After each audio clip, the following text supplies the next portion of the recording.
And in other news, it has been a dramatic political week, to say the least. Joining us now with an analysis is Yoni Kempinski, English news editor for Arutz Sheva.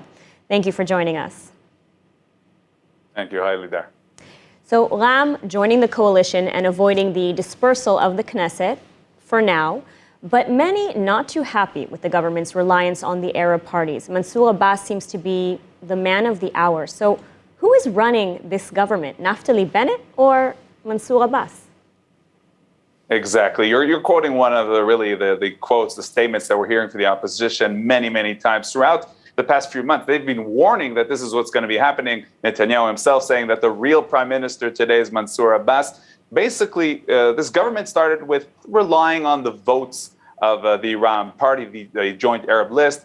And from the right, people were saying that, what does this mean? That when, for example, Israel has security issues, you're going to rely on the Arab parties, on their votes. It's not just about cooperating with them, it's actually relying on their votes.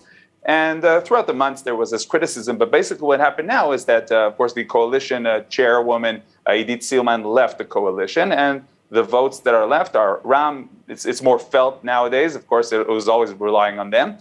And the fact that when we're seeing confrontations on the Temple Mount, which means, again, here's something that is significantly kind of a consensus in the right and left in terms of the Jewish citizens of Israel and politicians of Israel, suddenly we're seeing the Ram party saying, no, this is too much, and creating a crisis in the coalition. So this really gives excuse or it gives an understanding in the right that here we have a problem that we're seeing that the government is relying on Ram, and also specifically the feeling that the Israeli government, the government of the State of Israel, is waiting for the Shura Council, the Muslim Shura Council, to give their decision regarding the government. This gives many,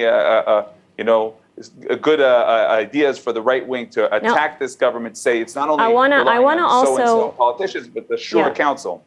Along those lines, I want to also address remarks by Foreign Minister Yair Lapid on Wednesday night, who, as we know, is set to replace Naftali Bennett as Prime Minister in a rotation.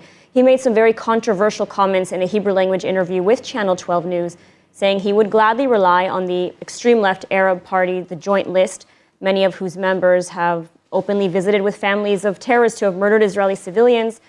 This over the extreme right, saying he viewed Itamar Ben-Gvir as the biggest threat to Israel. So, first of all, a major political statement, Lapid essentially dismissing cooperations with right-wing parties? Exactly. He's dismissing cooperation with right-wing party. And again, he's doing exactly what the right in Israel warned that he will do. One of the statements we heard is that now it's Ram who are considered moderate, but the next stage will be the Joint List, and here he is doing that. But what we are seeing and hearing today is members of the coalition from the Yamina party, basically the party of the prime minister, saying, no way, this will not happen.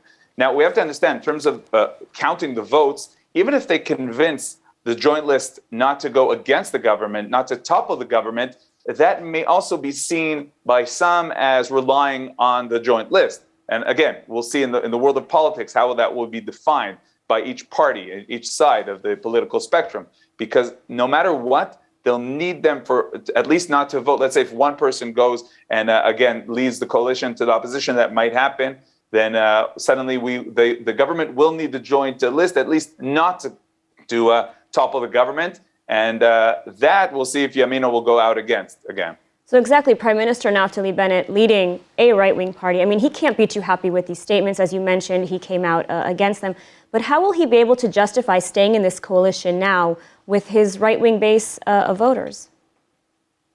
Again, so it's not about only how will he justify. The question is, what will he come with to the next elections? That's why many people are saying that maybe he'll find the excuse, find something to have a real crisis, not what coalition head Idit Silman did, but something more significant. Many say that that's what's going to happen. Many, when you talk about the fact that there's going to be a rotation soon and Yair Lapid is going to be prime minister, many say, let's just wait and see. Let's just wait and see what kind of excuse Prime Minister Bennett and his people will find to leave this government that'll be seen, and is being seen more and more as a left-wing government, not just a unity government as it was presented at the beginning.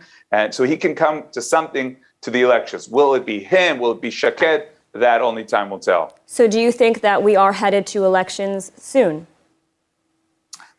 The question of soon is an important question because many people thought that after Idit Silman, we're going to see like a domino effect of more people leaving the coalition.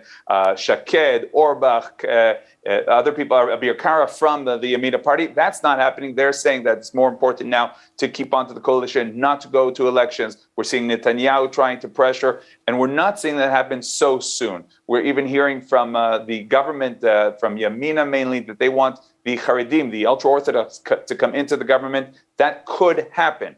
So there's going to be lots of dramatic changes, but will there be elections? That is not for sure.